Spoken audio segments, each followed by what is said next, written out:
on its way.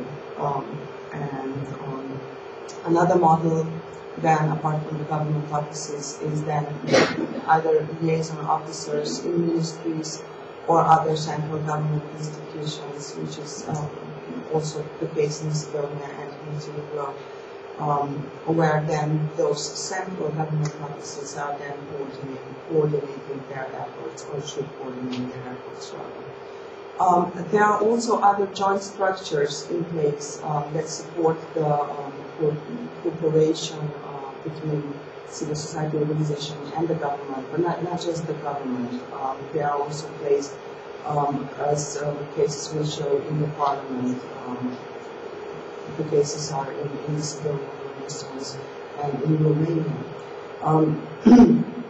These joint structures, such as different councils or multi-stakeholders committees, working groups, expert council, advisory body, can be either ad hoc and can focus on development of particular policy, law, strategy, and so forth, or they can be more permanent structures that are actually set up as advisory bodies to the government, and for the purpose of inclusion of civil society development in the development, implementation, monitoring of policies and programs, for instance. There are, for instance, cases of the Council for Civil Society Development in Croatia is one of such instruments or bodies, and in Bosnia and Herzegovina also on the basis of this agreement of cooperation between the Council of Ministers and non-governmental sector that was adopted in 2007, a board of civil society was also set up. Most recently, in Montenegro, a decision has been just taken in April 2010, and it was outlined under the strategy of cooperation with civil society organization to establish a civil society council as well. So there are different models of structures that provide the support for this dialogue between civil society organization and the government, or other public authorities such as the parliament. For instance, in Estonia there is an Office for Cooperation between Civil Society Organizations and the Parliament, which was established in 2004. And in Romania, another Office of Public Information and Relations with Civil Society exists in the Romanian Chamber of Deputies, which is the lower chamber of the Parliament.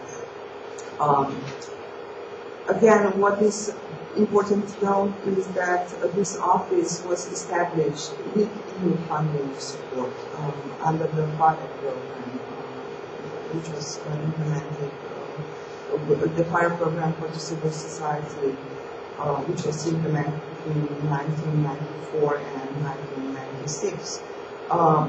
But this is also, the office is also linked to a mechanism of funding of civil society organizations, specifically to participate in the legislative processes. To really go to the general challenges but also some, both on the side of civil society and on the side of public administration. What is very evident in the data that was collected under this study is that on the side of civil society organizations, the one thing that hampers greater involvement, of course, is limited capacity of civil society organizations, either in terms of professional staff or skills that the staff possesses in terms of lobbying for the changes, for instance, or to engage with the government on a more continuous basis and provide their input. For instance, the CSOs are then not able to fully participate or to respond to invitations by the government in this consultative process, which is initiated by the government. or they cannot then develop more serious or continuous partnership with the government institutions. And what then happens is, of course, the other side is then disillusioned as well, because they invite civil society organizations to provide the input, and they are never getting the response they were hoping for instance. And so there is a great need to build capacity for civil society organizations so that they will be able to actually respond, to organize, to consult among themselves as well, and to monitor specific legal measures that are adopted by the government.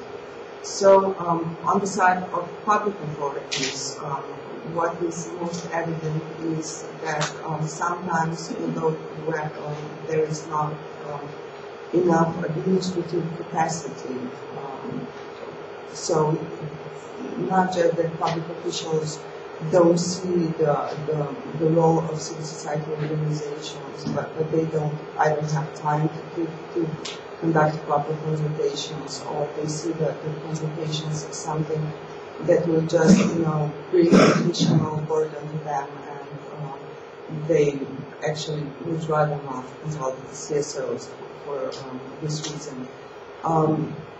There is also inadequate coordination for greater involvement of civil society organization, or those bodies, for instance, offices, are not pushing enough.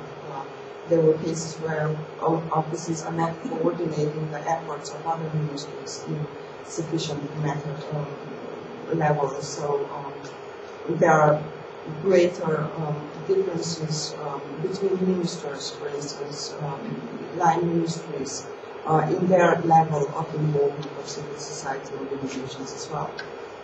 But most importantly, I think, would be the last point, lack of political will to engage the civil society organizations more constructively on the part of the government.